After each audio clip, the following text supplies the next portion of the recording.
Pendant des années, j'avais accepté que mes parents ne me considèrent pas comme leur fille, que j'avais été rayé de leur vie pour avoir épousé un homme qu'ils désaprouvaient à cause de son origine ethnique. Je n'éprouvais plus d'amertume, j'étais simplement indifférente.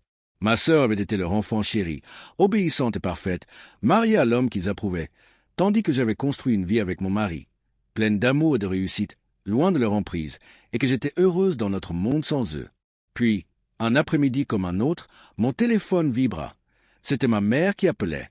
J'ai failli ignorer l'appel, mais la curiosité l'emporta. Dès que j'ai décroché, le regret m'a envahi. Sa voix était frénétique, désespérée. Elle passait outre les politesses et exigeait l'aide de mon mari pour défendre le mari de ma sœur, accusé de graves crimes. J'ai ri de son audace. La même femme qui m'avait traité comme si je n'existais pas m'appelait maintenant pour me demander un service, comme si de rien n'était. Mais quelque chose dans sa voix, une peur que je n'avais jamais entendue auparavant, m'a fait hésiter. Elle s'est lancée dans un monologue décousu sur les accusations, insistant sur le malentendu, sur le fait qu'il avait besoin de l'expertise de mon mari. Je suis restée silencieuse, la laissant s'emporter avant de lui dire non, et le silence qui a suivi fut presque apaisant. Furieuse, elle a vociféré, essayant de me culpabiliser, me traitant d'égoïste, d'insensible, de nostalgique du passé. Je lui ai rappelé que j'avais été rejetée, effacée, simplement parce que j'avais osé me marier par amour, et que maintenant, on attendait de moi que je sauve la vie parfaite de la fille idéale. Plus tard dans la journée, ma sœur a appelé, feignant la chaleur avant d'éclater en sanglots, me suppliant de demander à mon mari de prendre l'affaire.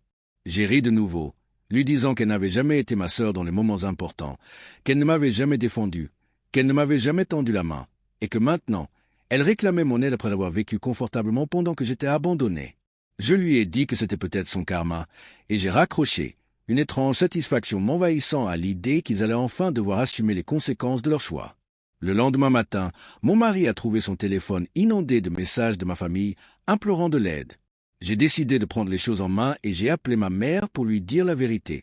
J'en avais assez de leur monde manipulateur. Ils avaient une fille qui avait choisi de construire sa vie avec un homme désormais poursuivi en justice, et elle devait maintenant en assumer seule les conséquences. Elle a pleuré, supplié, tenté toutes les manipulations, mais je suis resté impassible. Je lui ai expliqué que si cela avait été mon mari, il n'aurait appelé personne et que mon silence n'était pas de la cruauté, mais une leçon de responsabilité. Puis ma sœur est revenue, les yeux rouges et gonflés, implorant l'aide de mon mari. Je lui ai clairement fait comprendre qu'elle n'était pas la bienvenue, que l'équité avait toujours été absente de notre famille et qu'elle devait maintenant se confronter à la réalité. Ses choix avaient des conséquences et personne ne réparerait ses erreurs. Alors que je pensais que tout était fini, mon père est apparu à ma porte, s'attendant à une conversation privée avec mon mari. Il m'a traité comme si je n'existais pas.